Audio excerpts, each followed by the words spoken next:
Dear student, in the last lecture we have seen microbial enzymes. विद्यार्थी मित्रांनो, मागच्या तासाला आपण त्या ठिकाणी सूक्ष्मजैविक अशा प्रकारचे असणारे जे काही विकर जे आहेत तर ते विकर त्या ठिकाणी पाहिजे. त्याच्यानंतर organic acids used in various commercial products and microbes useful for the cell. त्यानंतर आपण सेंद्रिय अशा प्रकारचे असणारे जे काही आम्ल की ज्या आम्लांचा त्या ठिकाणी विविध अशा प्रकारचे असणारे जे काही औद्योगिक अशा प्रकारचे असणारे जे काही उत्पादनं जे आहेत तर ते उत्पादनामध्ये त्या ठिकाणी तयार होताना दिसतात आणि त्याच्यासाठी वापरण्यात येणारे जे काही सूक्ष्मजीव जे आहेत तर ते सूक्ष्मजीव कोणकोणते हे आपण त्या ठिकाणी पाहिलं. त्याच्यानंतर सबस्टन्सेस ऑब्टेन बाय मायक्रोबायल प्रोसेसिंग, सूक्ष्मजैविक असणाऱ्या जे काही प्रक्रिया ज्या आहेत तर त्या प्रक्रियेच्या साहाय्याने निर्माण होणारे जे काही असणारे जे काही पदार्थ जे आहेत तर ते पदार्थ आणि त्यांची असणारे जे काही कार्य याच्याविषयीची असणारी जी काही माहिती जी आहे तर ती माहिती आपण त्या ठिकाणी मागच्या तासाला पाहिली. याच्यानंतर पेज नंबर 82 पान नंबर 82 वर कॅन यू रिकॉल, थोडंसं आपल्याला त्या ठिकाणी आठवायला सांगितलंय की what do you mean by antibiotics. प्रतिजैवक म्हणजे काय. आता आता 8वीला आपण त्या ठिकाणी पाहिलेले की carbon compounds obtain from some bacteria and fungi which are able to destroy or to prevent the growth of the harmful microorganisms are called antibiotics. अशा प्रकारचं त्या ठिकाणी असणारं जे काही कार्बनचं संयुग की जे कार्बनचं संयुग आपल्याला त्या ठिकाणी असणारे जे काही बॅक्टेरिया आणि फंगी म्हणजे बुरशी आणि कवक जे आहेत तर याच्यापासून त्या ठिकाणी मिळवलं जातं.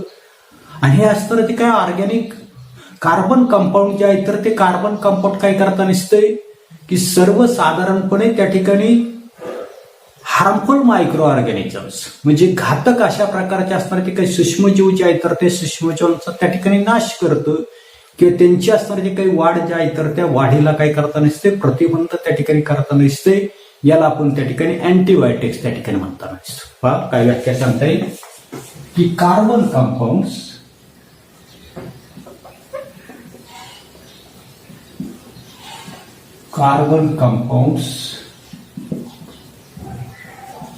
which are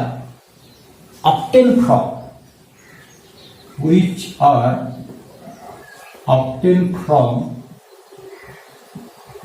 some bacteria and fungi which are obtained from some bacteria and fungi which are able to destroy or to prevent harmful microorganisms is called antibiotics. अशा प्रकारची त्या ठिकाणी कार्बनचे संयुग तिची कार्बनचे संयुग काय करतो आपण सर्वसाधारणपणे असणारे जे काही जीवाणू असतील बुरशी असतील याच्यापासून त्या ठिकाणी मिळवले जातात आणि ही काय करत नसतात घातक अशा प्रकारचे असतात जे काही रसायने जे आहेत तर त्या रसायनांचा नाश करण्यासाठी किंवा त्याला प्रतिबंध करण्यासाठी वापरण्यात येतात. त्याला म्हणतो आपण त्या ठिकाणी अँटीबायोटिक्स. त्याच्यानंतरचा सेकंड क्वेश्चन त्याच्यामध्ये पहा की which precaution should be taken about their consumption. ही जी काही प्रतिजैविक जे आहे तर त्या प्रतिजैविकांचं सेवन करताना कोणकोणत्या त्या ठिकाणी प्रिकॉशन्स खबरदारी त्या ठिकाणी घ्या. तो आता काय काय सांगता येईल की it is dangerous to take antibiotic at our own way. आता 8वीला आपण त्या ठिकाणी पाहिलेले 9वीला सुद्धा त्या ठिकाणी पाहिलेले की असणारे जे काही प्रतिजैविक जे आहे तर ती प्रतिजैविक स्वतःच्या मनाने त्या ठिकाणी घेणं घातक त्या ठिकाणी असते. They should be taken only when doctor prescribes to take those. डॉक्टरनं जर त्या ठिकाणी तुम्हाला त्या ठिकाणी ती असणारी जे काही प्रिस्क्रिप्शनची असणारी जी काही चिठ्ठी जी आहे तर त्याच्यावर जर लिहून जर दिली असेल तरच ती त्या ठिकाणी घेण्यात यावी. One should not purchase any antibiotics from medical store without A prescription from A doctor. डॉक्टरांच्या चिठ्ठीशिवाय मेडिकलमधून कोणत्याही प्रकारची प्रतिजैवक जी आहे तर ती प्रतिजैवक घेऊ नये. One should not use antibiotics according to own will to treat common disease like throat infection, common cold or influenza. तर की तुम्हाला त्या ठिकाणी थंडी आलेली असेल किंवा सर्वसाधारणपणे घशाचा संसर्ग झालेला असेल, इन्फ्लुएन्झा झालेला असेल, तर स्वतःच्या मनानं त्या ठिकाणी ती प्रतिजैवक त्या ठिकाणी घेऊ नये. The dosage of antibiotics as told by the doctor should be completed. डॉक्टरनं जेवढा त्या ठिकाणी गोळ्यांचा औषधांचा त्या ठिकाणी अँटीबायोटिकचा डोस दिला असेल तेवढाही त्या ठिकाणी घेण्यात यावा. One should not be left half way even if one feels well. आपल्याला बरं वाटलं तर आपण काय करत असतो तर ही गोळ्या किंवा अँटीबायोटिक्स घेण्याचं अर्ध्यावरच त्या ठिकाणी काय करतोय सोडून त्या ठिकाणी देताना. Even if we find antibiotics very effective we should not suggest antibiotics to the other people. आपल्याला एखादं असताना काही प्रतिजैवक जे आहे तर ते प्रतिजैवकामुळे त्या ठिकाणी बरं वाटलं म्हणून दुसऱ्यालाही त्या ठिकाणी तेच अँटीबायोटिक्स जे आहे तर ते सुचवू त्या ठिकाणी. Antibiotics those expire date is over should not be used. प्रतिजैवक की ज्या प्रतिजैवकांची असणारी काही एक्सपायरी डेट त्या ठिकाणी संपलेली, त्याची वापरण्याची मुदत त्या ठिकाणी संपलेली आहे, अशा प्रकारची प्रतिजैवक त्या ठिकाणी घेऊ नये. आता पुढे आपल्याला पाहिजे अँटीबायोटिक्स प्रतिजैवक. काय सांगितले की many disease of humans and other animals have been control due to antibiotics obtained from different types of bacteria and fungi. की विविध प्रकारचे असणारे जे काही जीवाणू असतील, कवक असतील, याच्यापासून मिळालेले जे काही प्रतिजैवक जे आहे तर त्या प्रतिजैवकांमुळे मानव असेल किंवा इतर प्राण्यांमधील अनेक असणारे जे काही रोग जे आहेत तर ते कंट्रोल झालेले म्हणजे आटोक्यात त्या ठिकाणी आहे. अँटीबायोटिक्स लाईक पेनिसिलिन, त्याच्यानंतर सिपॅलोपोरस, मोनोबॅक्टम, त्याच्यानंतर bacitracin, erythromycin, gentamicin, neomycin, streptomycin, tetracycline, vancomycin etcetera are used against various strains of the grams positive and gram negative bacteria. आता काय सांगितले की सर्वसाधारणपणे पेनिसिलिन, त्याच्यानंतर सिपॅलोस्पोरिन्स, त्याच्यानंतर मोनोबॅक्टम्स, त्याच्यानंतर बॅसिट्रॅसिन्स, इरिथोमायसिन्स, जेंटामायसिन, न्यूओमायसिन, स्ट्रेप्टोमायसिन, टेट्रासायक्लिन्स, त्याच्यानंतर व्हॅनाकोमायसिन्स इत्यादी असणारे जे काही प्रतिजैवक जे आहेत तर ती प्रतिजैवक विविध असणाऱ्या ज्या काही प्रजातीच्या आहेत तर त्या प्रजातींच्या असणाऱ्या ज्या काही ग्रॅम पॉझिटिव्ह आणि ग्रॅम निगेटिव्ह असणारे जे काही जीवाणू जे आहेत तर त्या जीवाणूंविरुद्ध काय केलं जातात तर त्या ठिकाणी ती वापरली जातात. आता पाहिजे याच्यामध्ये असणारे जे काही अँटीबायोटिक जे आहेत तर ते अँटीबायोटिक्स फक्त आपल्याला त्याची नावं जे आहेत तर ती नावं फक्त मी त्या ठिकाणी लिहितो अँटीबायोटिकची.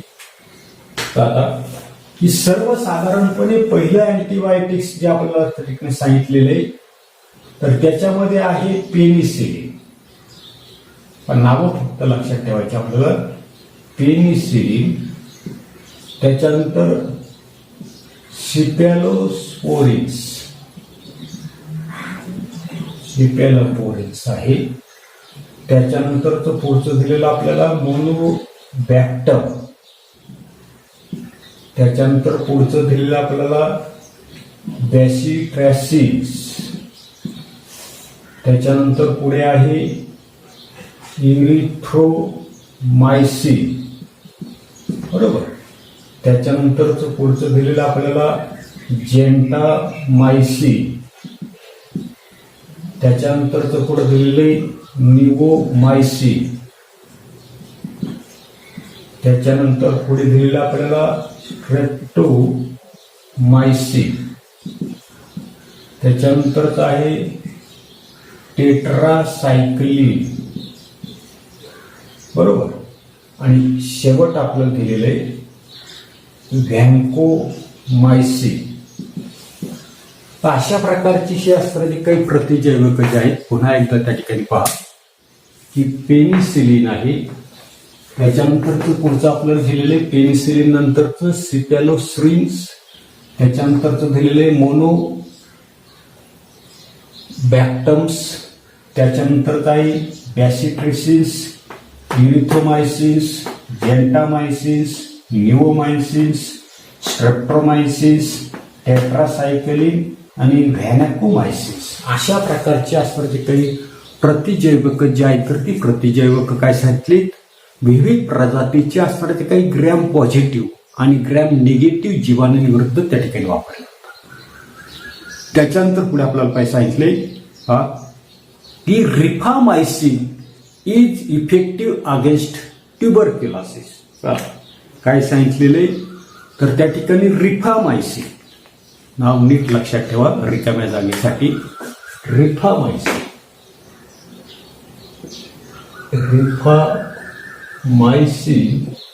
काय सांगितलेले इज इफेक्टिव्ह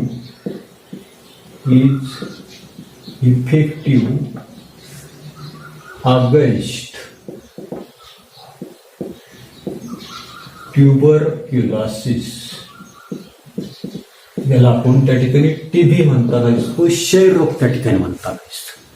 म्हणजे क्षयरोग जे आहे तर त्या क्षयरोगाविरुद्ध रिफामायसिन्स हे असणारे जे काही प्रतिजैवक जे आहे तर ते प्रतिजैवक काही त्या ठिकाणी प्रभावी त्या ठिकाणी ठरताना दिसतं. याच्यानंतर पुढे आता याच्यानंतर पुढे पान नंबर 82 वर कॅन यू टेल म्हटलेलं आहे की which different material are decomposed in biogas plant. Biogas संयंत्र जे आहे तर याच्यामध्ये कोणकोणते पदार्थ त्या ठिकाणी कुजवले जातात. काय सांगता येईल की biodegradable substances such as animal and plant waste. असणार तो काही बायोगॅस जो आहे, बायोगॅस प्लांट जो आहे तर त्या बायोगॅस प्लांट मध्ये काय काय त्या ठिकाणी आपण डिकम्पोज करू शकतो. तर पहिलं आपल्याला त्या ठिकाणी सांगता येईल की ॲनिमल अँड प्लांट वेस्ट. वनस्पती असतील, प्राणी असतील, तर यांचं असणारे जे काही वेस्ट जे आहे तर ते वेस्ट आपण काय करू शकतो त्या ठिकाणी बायोगॅस प्लांट मध्ये त्या ठिकाणी वेस्ट करू शकतो. त्याच्यानंतर डंग अँड युरिन. डंग म्हणजे काय तर शेण असेल, युरिन म्हणजे काय असेल मूत्र असेल, जनावरांचं शेण असेल, मूत्र असेल, हे सुद्धा काय करू शकतो आपण त्या ठिकाणी त्या बायोगॅस संयंत्रामध्ये त्या ठिकाणी काय करू शकतो त्याचं डिकम्पोजिशन करू शकतो. त्याच्यानंतर असणारे जे काही फार्म वेस्ट. आता फार्म वेस्ट म्हणजे याच्यामधलं असणारे जे काही गवत असेल, धसकट असेल, धसकट शब्द कळतो, आपण शेतकरी आहोत, जनावर आपलं असणारे जे काही वनस्पती जे आहेत तर त्या वनस्पतींच्या मुळांच्या वरचा असणारा किंवा खालचा थोडासा असणारा जो काही भाग जो आहे तर त्याला आपण धसकट त्या ठिकाणी म्हणता नसतो. अशा प्रकारचा असणारे जे काही फार्म वेस्ट किंवा वैरण, चारा, याचा सुद्धा आपण काय करू शकतो त्या ठिकाणी असणारे जे काही बायोगॅस संयंत्र जे आहे तर त्याच्यामध्ये वापर करेल. आणि हे जे काही पदार्थ जे आहेत तर त्या पदार्थांचं बायोगॅस संयंत्रामध्ये काय करू शकतो आपण डिकम्पोजिशन, विघटन त्या ठिकाणी करू शकतो. दुसरा क्वेश्चन त्या ठिकाणी आहे पहा की which useful material are obtain through it which is the fuel out of those. हे जे काही बायोगॅस संयंत्र जे आहे तर त्या बायोगॅस संयंत्रामध्ये कोणकोणते उपयुक्त पदार्थ त्या ठिकाणी मिळतात किंवा त्यापैकी इंधन त्या ठिकाणी कोणतं आपल्याला काय सांगता येईल. The best quality manure and fuel is obtain from the biogas plant. काय सांगता येईल, बायोगॅस प्लांट जे आहे तर त्याच्यामधून आपल्याला त्या ठिकाणी पहिलं त्या ठिकाणी सांगता येईल की बेस्ट क्वालिटी मॅन्युअर. मॅन्युअर म्हणजे त्या ठिकाणी खत, आणि फ्युएल म्हणजे इंधन काय करू शकतो आपण त्या ठिकाणी बायोगॅस संयंत्र जे आहे तर त्या बायोगॅस संयंत्रामधून आपल्याला उत्कृष्ट पद्धतीचं असणार जे काही खत असेल इंधन जे आहे तर ते इंधन आपल्याला त्या ठिकाणी मिळतात. Biogas plant content methane carbon dioxide and H2S in the small proportion. हा जो काही बायोगॅस प्लांट जे आहे तर त्या बायोगॅस प्लांट मध्ये कोणकोणते गॅस सांगितले आपल्याला? मिथेनचा फॉर्म्युला आपल्याला माहिती CH4. त्याच्यानंतरचा अजून कोणता गॅस सांगितलाय तर कार्बन डायऑक्साइड CO2. दुसरा आपल्याला सांगितलंय हायड्रोजन सल्फाइड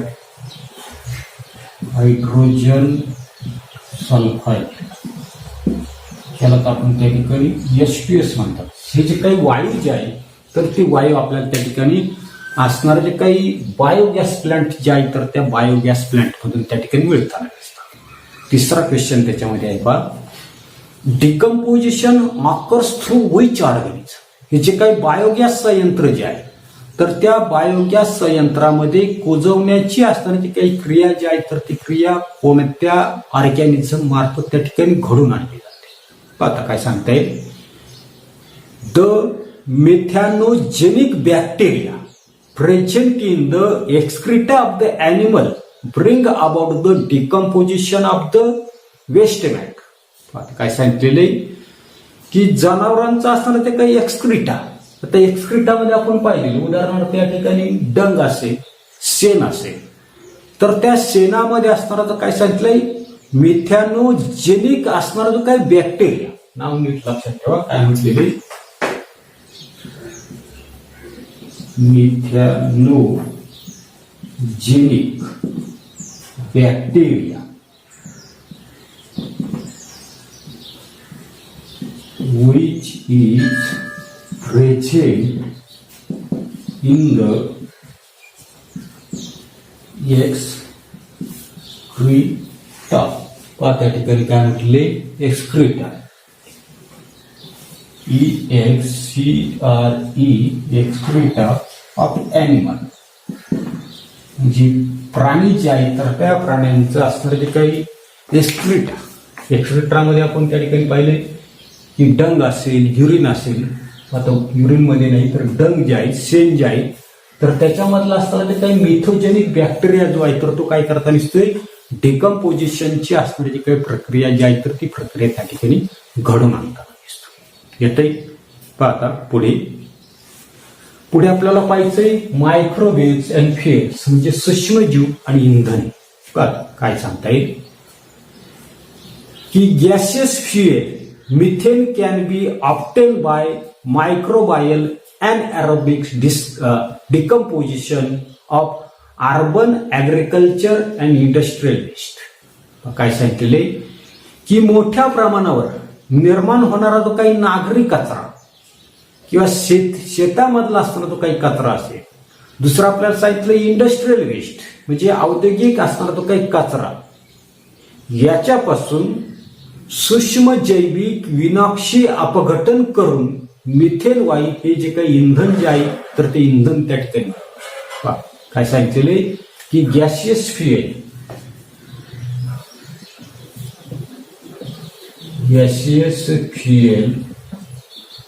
मिथेन is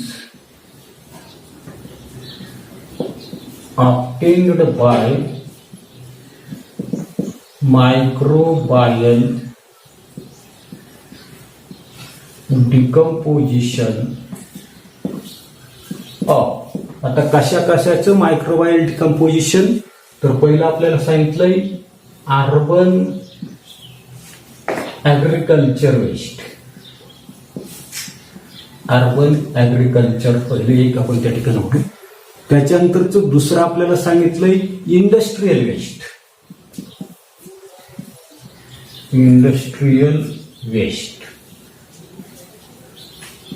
म्हणजे सर्वसाधारणपणे मोठ्या प्रमाणावर निर्माण होणारे जे काही अर्बन वेस्ट असेल, ऍग्रिकल्चर वेस्ट असेल, इंडस्ट्रियल वेस्ट असेल याच्यापासून काय करू शकतो आपण?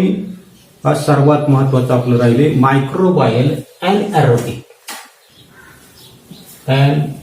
Aerobic decomposition. म्हणजे ऑक्सिजनच्या शिवाय त्या ठिकाणी श्वसन जे आहे तर त्याला म्हटलेले विनाक्षी अपघटन ही जी काही पद्धत जी आहे तर त्या पद्धतीच्या म्हणजे सूक्ष्मजैविक विनाक्षी अपघटन करून याच्यापासून काय केलं तर असणारा तो काही मिथेन गॅस जो आहे तर तो मिथेन गॅस त्या ठिकाणी तयार करतो.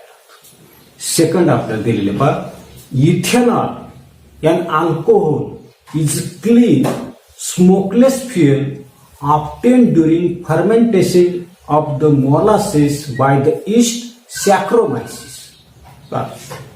की सर्वसाधारणपणे सॅक्रोमायसिस हे जे काय असणारे जे काही किण्व जे आहे तर ते किण्व जेव्हा ऊसाची असणारे जे काही मळी जे आहे तर त्या मळीचं किण्व करते तेव्हा मिळणारं जे काही इथेनॉल हे जे काही अल्कोहोल जे आहे तर ते अल्कोहोल एक स्वच्छ ते दुसरं आपल्याला सांगितलंय स्मोकलेस धूर विरहित अशा प्रकारचं इंधन जे आहे तर ते इंधन त्या ठिकाणी. जे दुसरं आपल्याला त्या ठिकाणी थोडक्यामध्ये त्या ठिकाणी सांगता येईल पहा ही मोलासेस म्हणजे असणारी जी काही मळी या मळीचं काय करायचं आपल्याला फर्मेंटेशन त्या ठिकाणी करायचं. फर्मेंटेशन करण्यासाठी आपल्याला सांगितलेले की सॅक्रोमायसिस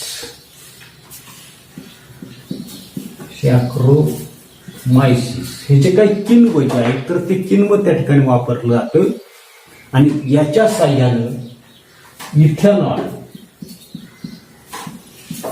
आता इथेनॉल काय आहे तर अल्कोहोल त्या ठिकाणी आहे.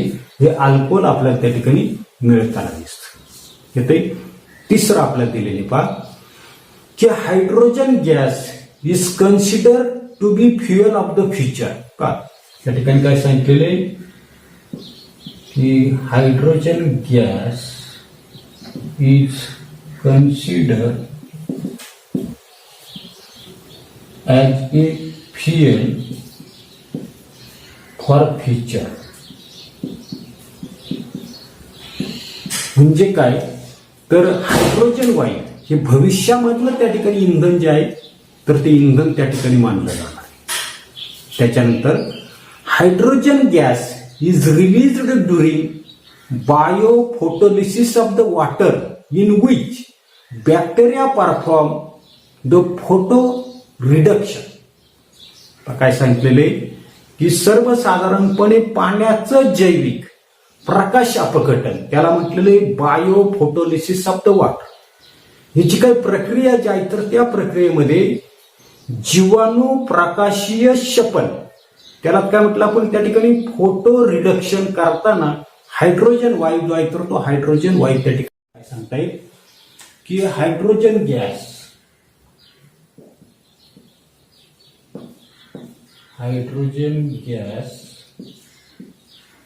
रिलीज्ड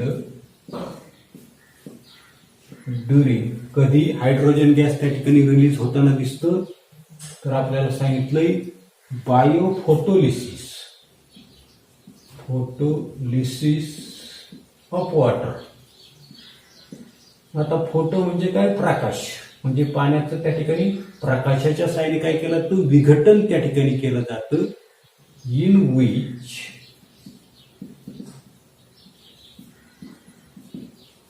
बॅक्टेरिया काय सांगितले की इन विच बॅक्टेरिया परफॉर्म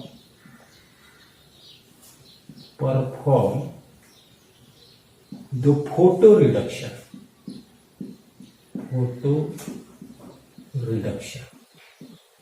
पुन्हा एकदा त्या ठिकाणी ऐका काय सांगते मी की आपल्या लक्षात येताना दिसतंय पाण्याचं जैविक प्रकाश अपघटन त्याला आपण त्या ठिकाणी म्हटलेले बायोफोटोलिसिस ऑफ वॉटर म्हणजे पाण्याचं जैविक प्रकाश अपघटन. या प्रक्रियेमध्ये काय केलं जातं जीवाणू प्रकाशीय शपन त्याला आपण म्हटलेलं फोटो रिडक्शन करताना हायड्रोजन वायू जो आहे तर तो हायड्रोजन वायू त्या ठिकाणी मुक्त होताना दिसतो. Similar to fuels various industrial chemicals are also produce through microbial processes. इंधनाप्रमाणे विविध अशा प्रकारची जी काही औद्योगिक असणारी जी काही रसायनं जी आहेत तर ते रसायन सूक्ष्म जैविक अशा प्रकारच्या ज्या काही प्रक्रिया ज्या आहेत तर त्या प्रक्रियेने त्या ठिकाणी बनले जातात. फॉर एक्झाम्पल पहा की व्हेरियस अल्कोहोल्स, विविध अशा प्रकारचे असणारे जे काही अल्कोहोल्स त्या ठिकाणी आपल्याला सांगता येईल. त्याच्यानंतर acetones, organic acids, fatty acids, polysaccharides that are useful as the raw materials in the chemical industry. काय काय सांगितलेले की विविध उपयुक्त अशा प्रकारचे असणारे जे काही अल्कोहोल्स असतील, ऍसिटोन असेल, कार्बनी आम्ल असेल, मेद घटक असेल किंवा पॉलिसॅक्राइड, प्लॅस्टिक असेल, खाद्यपदार्थांच्या उत्पादनामध्ये कच्चा माल म्हणून याचा असणारा काही वापर जो आहे तर तो वापर त्या ठिकाणी केला. की some of these are useful as the raw material for the plastic and the food products. म्हणजे याच्यापैकी काही असणारे जे काही पदार्थ जे आहेत तर ते पदार्थ कच्चा माल म्हणून प्लास्टिक उत्पादनामध्ये किंवा खाद्यपदार्थांचं उत्पादनामध्ये त्या ठिकाणी त्याचा वापर जो आहे तर तो वापर त्या ठिकाणी केला. पण एवढाच असणारा जो काही भाग जो आहे तर तो भाग आपण या तासाला पाहणार आहोत. पुढील भाग पुढील तासाला पाहू. धन्यवाद.